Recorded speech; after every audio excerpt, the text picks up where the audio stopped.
So let us go on to the example number 7. A very very important type of question. ये question आपका ज़िंदगी भर पीछा नहीं छोड़ने वाला है. इसको करने के बहुत तरीके हैं. कुछ टीचर्स इसको टेबल के साथ पढ़ाते हैं, कुछ नॉर्मल पढ़ाते हैं. मेरा तरीका एब्सोल्युटली नॉर्मल है. अगर आप इसको ऐसे सोचोगे कि ये कोई अलग टाइप ऑफ क्वेश्चन है, तो this is a new kind of question, तो आपको ये बहुत डरावना लगने वाला है और आने वाले बहुत सालों तक डरावना लगने वाला है. I am sure of that. ठीक है, मैंने देखा है अपने फ्रेंड्स के साथ ही होते हुए. पर अगर आप इसको एक नॉर्मल क्वेश्चन समझोगे कि इसमें कुछ अलग है ही नहीं, जैसे मैंने पेरीमीटर का क्वेश्चन सॉल्व करा, जैसे मैंने ट्वाइस द नंबर वाला क्वेश्चन सॉल्व करा, वैसे ही ये भी एक नॉर्मल लीनियर इक्वेशन का क्वेश्चन है. तो ये आपको उतना हॉन्टिंग, डरावना, स्कैरी नहीं लगने वाला है. इसलिए बहुत simply the way you have approached the perimeter question, the way you have approached the question on twice the number wala example 5, the similar way we are going to make a linear equation from the text, and then we are going to convert that equation into the answer. So what was the first step I told you in the beginning of the video कि जो भी हमें find करना है, जो भी what word है या जो हमें नहीं पता, हम उसको सीधा x बुला देंगे. हमें दिमाग ही नहीं लगाना उसमें आगे कहीं. अगर find कुछ करना है, एक चीज़, दो चीज़, जो भी चीज़ है, जो सबसे पहले चीज़ आ रही है उसको x बुला दिया जाएगा. इसी कंसेप्ट से शुरू करते हुए let us read the question together. Question says present age of Sahil's mother. Sahil है आपका फ्रेंड, उसकी मम्मी की एज ना 3 times the present age of Sahil है. अब इसको ये समझो कि आज आपके दोस्त की एज मान लेते हैं 3 years है. ठीक है, छोटा है, वो बच्चा है, उसकी एज 3 years है. तो साहिल की जो मदर है वो उसके 3 times द एज है. समझ रहे हो आप? तो उसकी मदर आ जाएगा 3 into 3 9 years old है. हाउएवर ऐसा पॉसिबल नहीं है, बट आप सिर्फ एक बात समझने के लिए फ़र्ज़ कीजिए कि आपका दोस्त मान लेते हैं 10 साल का है. अगर आपका दोस्त 10 साल का है तो उसकी mummy 3 times the present age हो जाएंगी, यानी कि 30 years old हो जाएंगी उसकी मम्मी. तो बहुत सिंपल, ऐसे समझ लिया आपने. Next part of the question says after 5 years their ages will add to 66 years. Now find their present edges.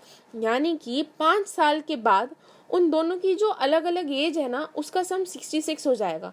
अब आपके मैंने जो पहले एग्जांपल लिया था जहां आपका फ्रेंड 10 year old है और उसकी मम्मी 30 years old है, अब 5 साल बाद दोनों की एजेस क्या होंगी?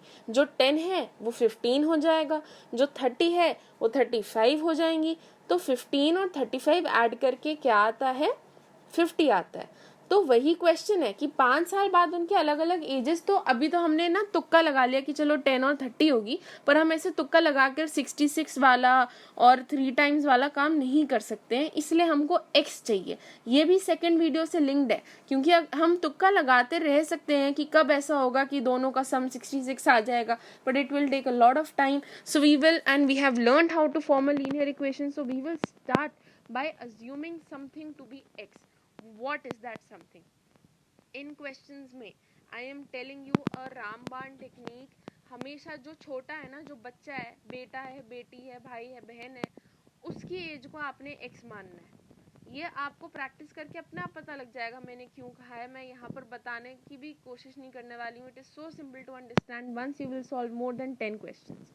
सो मैं यहाँ कहती हूँ late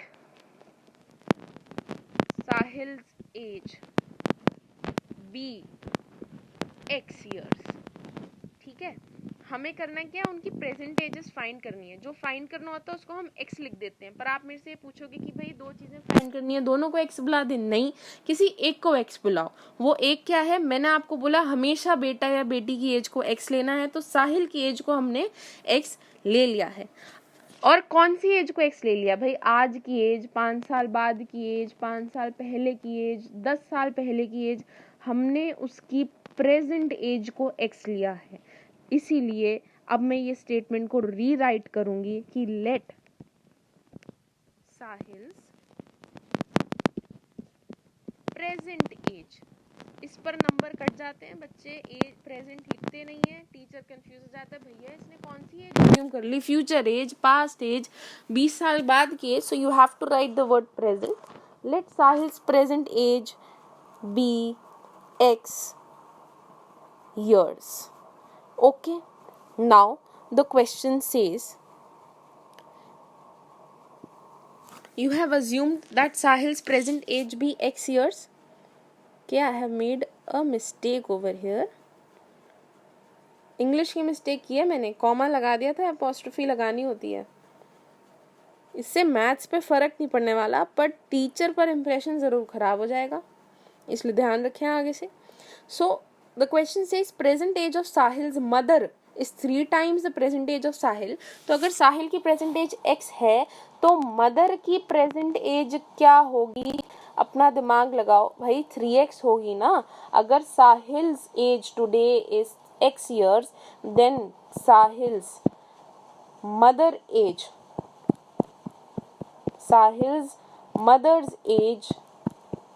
today will be 3x years.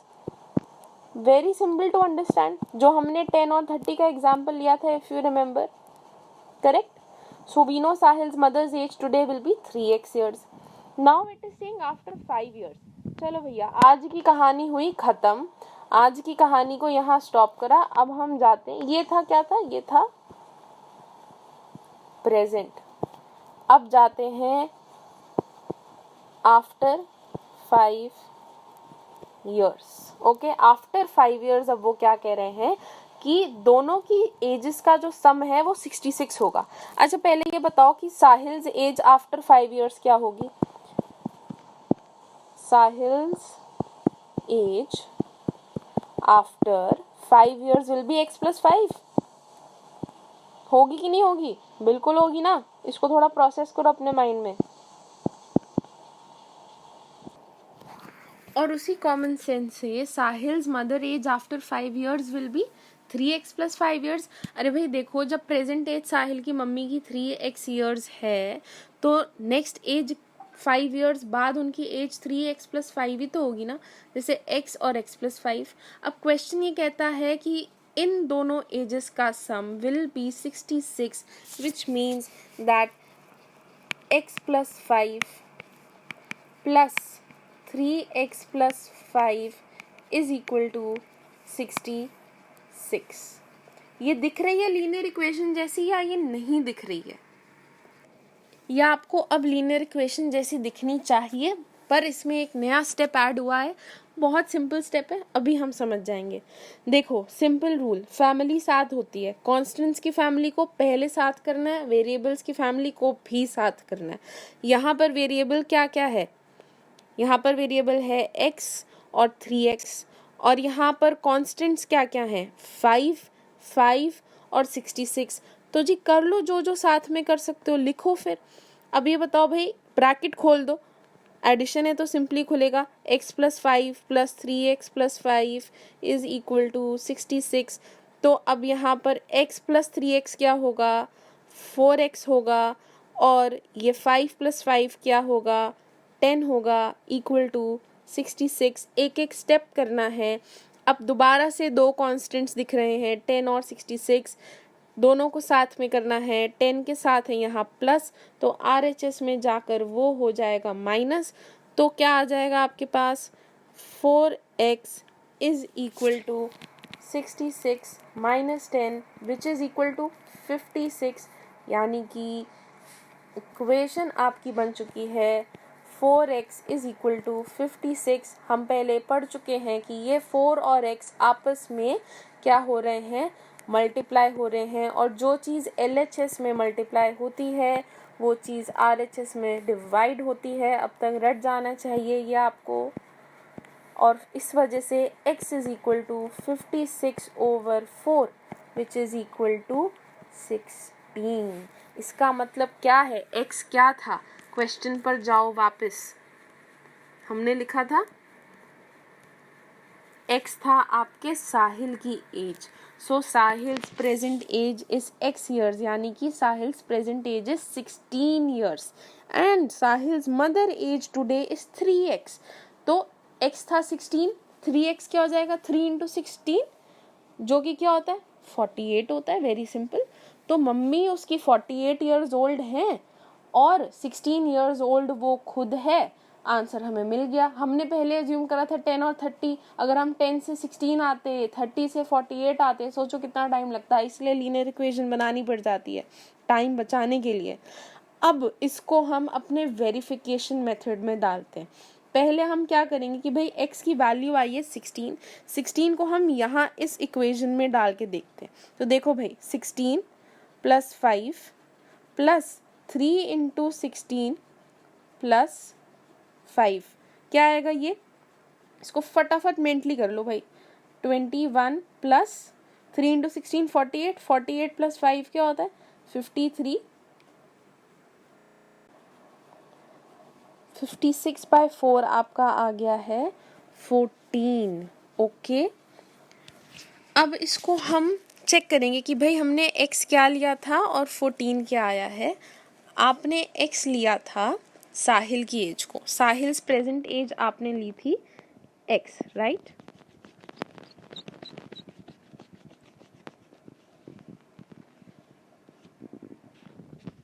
And Sahil's mother age आपने ली थी 3x ईयर्स, करेक्ट। सो x आपका क्या आ गया है, x आपका आ गया है 14, तो 3x आपका आ जाएगा 3 × 14 जो कि होता है 42, ठीक है। अब हम इसको अपनी लीनियर इक्वेशन में डाल के चेक करते हैं। वेरिफिकेशन मेथड 1 करेंगे, जहाँ जो इक्वेशन बनाई थी उसमें डाल के चेक करेंगे कि क्या हमने जो सॉल्व की इक्वेशन वो करेक्ट की या नहीं की। तो x की वैल्यू डालो 14 + 5 + 3x हमें पता है 42 है, तो 42 + 5, तो हमारे पास ये ऐड कर आ जाने वाला है exact 66 which it was suppose to come, which means कि सॉल्यूशन तो हमने ठीक फाइंड करा है। मतलब ये जो आगे हमने मैथमेटिक्स लगाई है ना, ये ठीक लगाई है। पर इसका ये मतलब है कि हमने जो इक्वेशन बनाई थी वो सही है या नहीं। हो सकता है इक्वेशन ही गलत बनाई हो, सॉल्व ठीक करी हो, पर इक्वेशन गलत बन जाएगी, फिर क्या करोगे। इसलिए इस 14 को ना क्वेश्चन में डालना बड़ा ज़रूरी है। Present age of Sahil's mother is 3 times the age of Sahil. Age of Sahil is 14. Present age of Sahil's mother is 42. After 5 years, their ages will add to 16 years. After 5 years, age of Sahil will be 14 + 5, 19. After 5 years, Sahil's mother age, which was 42, will be 47. तो 47 + 19 क्या आता है 66 आता है। So after 5 years their ages are adding to 66 years, means हमने जो equation बनाई थी वो करेक्ट बनाई थी, क्योंकि जब हम उसे इंग्लिश में कन्वर्ट करके रफ वर्क में चेक कर रहे हैं तो वो 66 ही आ रहा है, हमने करेक्ट कैलकुलेशन किया। तो ये एज के आपके जो क्वेश्चंस हो गए हैं इसको मैं रिकैप कर देती हूँ। हम इसके टफ क्वेश्चंस भी करेंगे। ये थोड़ा अभी टफ लग रहा होगा पर ये वैसे बड़ा इजी है। आपकी एनसीईआरटी में भी आप देखोगे ना तो एक लाइन लिखी है एग्जाम्पल के नीचे, you may easily check that 5 years from now the sum of their ages will be 66 years। तो एनसीईआरटी क्या कह रही है, यू मे इजीली चेक मतलब वेरीफाई कर लिया करो। अभी हमने 2 तरीकों से किया, वो एग्जाम में करना ही है ताकि 100 on 100 आए, कहीं पे गलती ना बचे आपकी।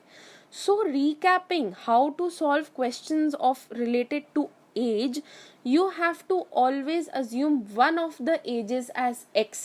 You will always be asked to find 2 ages, father son, father daughter, mother son, mother daughter, sister brother, whatever. You will assume one of the ages to be x. Second step, which age should I assume to be x? भाई father की करूँ या son की करूँ? Always assume the one who is smaller, one who is younger to be x. इससे आपकी calculation बहुत easy हो जाएगी। आप दूसरा भी अज्यूम कर सकते हो। आप इसी केस में मैं आपको करके भी दिखाती हूँ, आप मदर की एज को भी आप यहाँ पर एक्स मान सकते हो, पर आपकी कैलकुलेशन बहुत टफ हो जाएगी, दिमाग ज़्यादा लगाना पड़ेगा। टाइम क्यों वेस्ट करना जब पता है कि भाई जो छोटा है, यंगर है, उसकी एज को एक्स मानना है no matter what. This is your solution till you are going to give your postgraduate entrance exam also. You're not going to forget that. Okay. So after the second step, first step, assume one of the ages to be x. Second step, assume the younger one of them to be x. Then you start putting it in the question. Very simple. Question की जो statements आपको लिखी हुई हैं उन statements को आपने numerical form में, इक्वेशन फॉर्म में कन्वर्ट करके आंसर निकाल लेना है. Very easy that is. Okay.